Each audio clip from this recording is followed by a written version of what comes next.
Pinky, sabi ng mga mambabatas, wala raw respeto si Vice President Sara Duterte sa rules ng House of Representatives.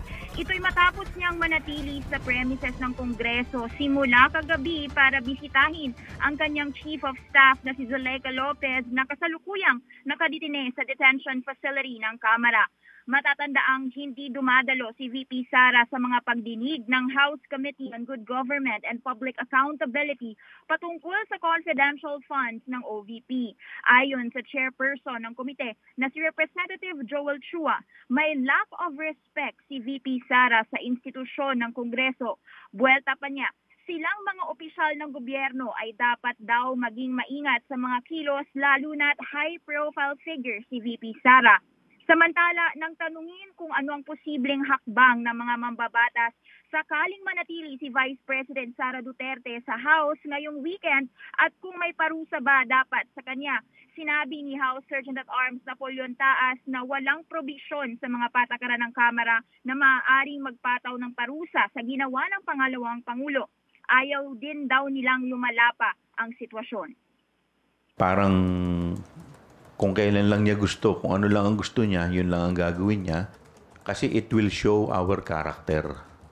Nagre-reflect yung character natin sa ating mga aksyon.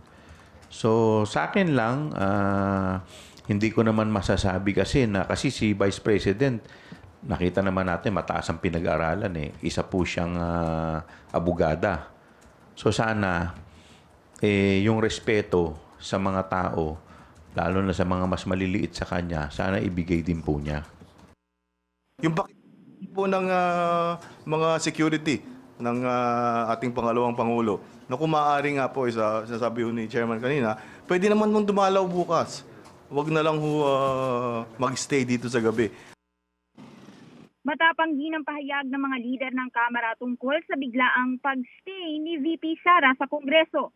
Pinaalala nilang may sinusunod na protocol sa batasang pambansa para matiyak ang seguridad ng lahat at nilabag ito ni VP Sara. Sabi nila kung wala raw respeto si VP Sara sa mga simpleng patakaran, paano raw siya pagtitiwalaan ng mga Pilipino sa mas malalaking responsibilidad para sa taong bayan? Sa kabila nito, titiyakin daw ng liderato na mas maipapatupad ng maayos ang kanilang mga patakaran. Para naman kay ACT Teachers Party List Representative Franz Castro, patunay ito ng kawalan ng transparency at accountability ng Vice Presidente. Patapos niyang isnabi ng mga hearing ukol sa pondo ng OVP, pero bigla namang lilitaw sa premises ng Kamara para sa kanyang Chief of Staff na si Lopez. Dismayado si Castro sa kawalan nito ng oras na humarap sa komite para ipaliwanag ang milyong-milyong piso nitong confidential funds. Muling hinamon ng kongresista si VP Sara na humarap sa mga pagdinig lalo na kung wala naman siyang tinatago. Si Castro ang nagmungkahi na i-contempt si Lopez dahil sa umano'y hindi tamang pakikialam nito sa mga pandinig ng komite. Ayon kay Castro, ang liham ni Lopez sa Commission on Audit na humihiling na huwag ibigay sa Kamara ang audit observations ng OVP ay itinuturing na undue interference sa proseso ng komite. Hindi kanina pagkatapos ng press conference, pinalabas na ang media sa Batasan Complex para higpitan ang seguridad lalo't ayon sa huling balita na nakarating sa atin ay nandun pa rin si VP Sara.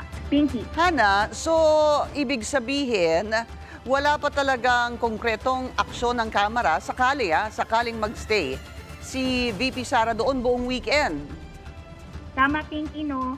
Wala silang konkretong aksyon pa pero pagtitiyak ni Sergeant at Arms Taas, personal siyang nakiusap kay VP at naniniwala siyang maidadaan ito sa usapan. Pinky. Well, total nandoon na naman si VP Sara. Meron bang balak o binabala kaya ni Congressman Chua na lumapit mismo sa kanya para kausapin ito tungkol doon sa pang-iisnab o hindi pagpunta nga doon sa committee hearings? Actually, Pink, yan din yung tanong natin kay Congressman Chua kanina. Sabi niya, wala siyang planong kausapin si VP Sara, especially daw since dapat alam ni VP yung kanyang tungkuling, harapin yung komite at ayon din naman kay Congressman Chua na ayaw niyang mabaliktad sakaling may biglaang mangyari raw sa paghaharap nila ni VP Sara. Hana, sumulat daw ang kapatid ni VP na si Davao Congressman Paulo Duterte kay Congressman Chua. Ano ba yung nilalaman ng liham? Oo, tama, Pinky. Afternoon, nakatanggap tayo ng balitang nagsulat nga si Congressman Paulo Duterte kay Committee Chair Joel Chua. Sabi niya, bibigyan niya daw ng unconditional permission si Vice President Sara Duterte na gamitin yung office niya sa Congress.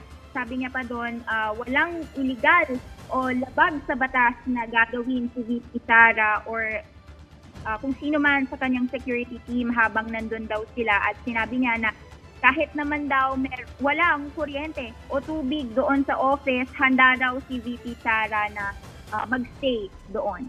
Ayun nga, Hana, no, bilang panghuli, yun ang nakasulat. I'm giving my unconditional permission to stay indefinitely in my office to discharge her day-to-day duties. Yan po yung sinulat ni Congressman Pulong Duterte. Maraming salamat, Hana T. Live mula po dyan sa Diliman.